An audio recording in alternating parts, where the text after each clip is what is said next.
Hey everyone, welcome back to my channel. Today I want to talk to you about a movie I saw. So this is another video of I saw blank so you didn't have to. But today I'm gonna change that and I'm gonna say I saw a movie and so should you.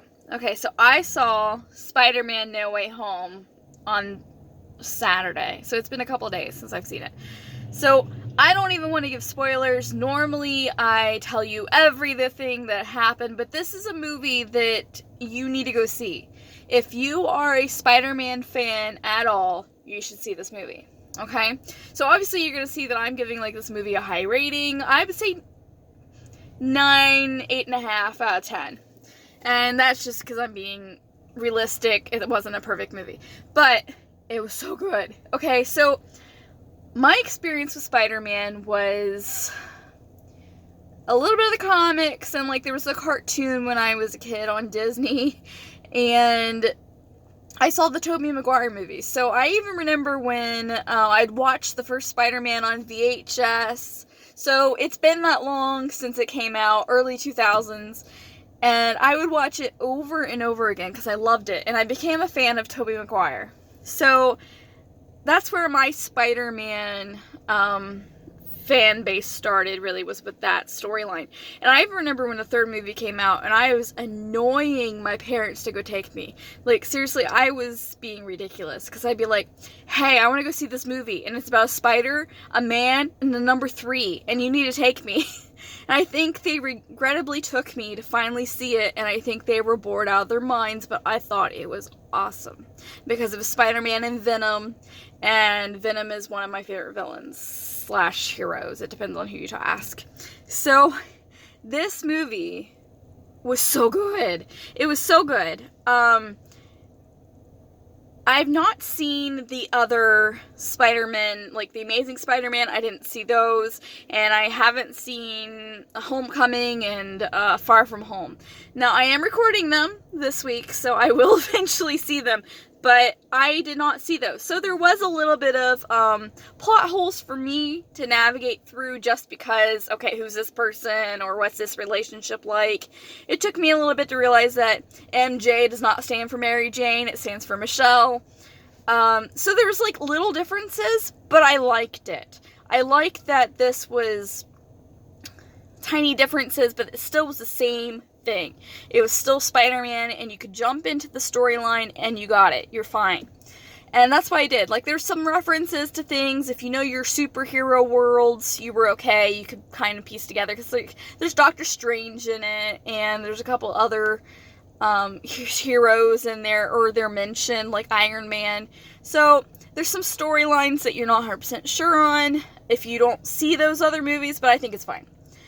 And this isn't really a spoiler, but just in case you're upset about it, spoiler alert, they actually bring the 2 other Spider-Men into the movie.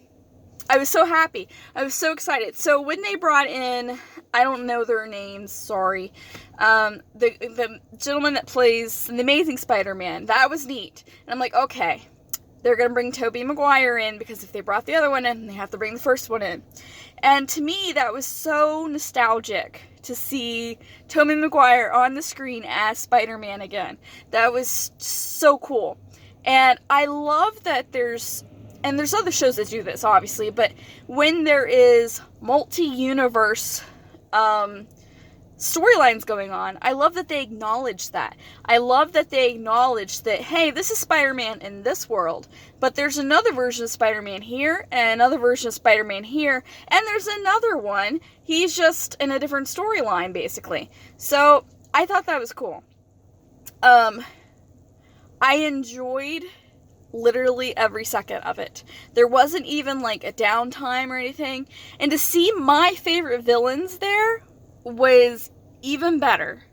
So to see that Doc Ock was back, to see the Green Goblin was back, the Sandman was there. I didn't know much about the Amazing Spider-Man villain just because I hadn't seen it, but I knew he existed.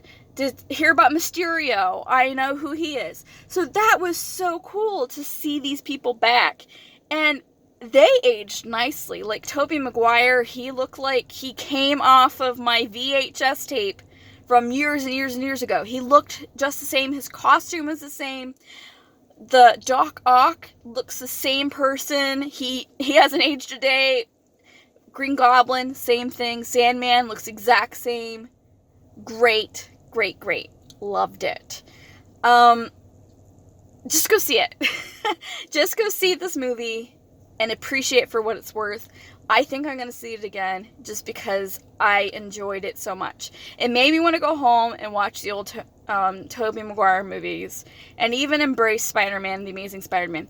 And reason I didn't continue on and watching those is because I was afraid they wouldn't acknowledge that storyline. And they actually did in this movie, and I loved it. I even loved how the villains became the heroes. That was so cool, and it was very creative how it's all written, and I loved that. And the ending is kind of heart-wrenching, so I enjoyed it. No more spoilers, because that's not fun. It's just great. I mean, it's just so nice for me when there is multiple storylines, and they acknowledge these things happen to other people, and that they exist. An example of this would be an anime called Beyblade. That was something that was big when I was a kid, and it's still playing today, but it's different characters, different storyline, but the same basic principles. But they don't even acknowledge the Beyblade characters that I grew up with. So they don't even acknowledge that Kai, Ray, Max, and Tyson exist when they have the same world. And I know it's been years and years and years, and this is a total different conversation, but they don't even act like that actually happened. And that is like a pet peeve of mine, and that's when I don't watch them, because it's like, you know what, you had something great and you're acting like it didn't happen. So this movie embraced everything, and I loved it. So please go see it. Great movie. Highly recommend. My next movie to see, hopefully, is West Side Story remake. I heard some good and bad, so I'm going to go see that. And that's definitely something I will share a lot more with, just because if you haven't seen the original, check that out. That way you know what I'm talking about next time. Bye, guys. Have a great day. Thanks for being here. Happy New Year.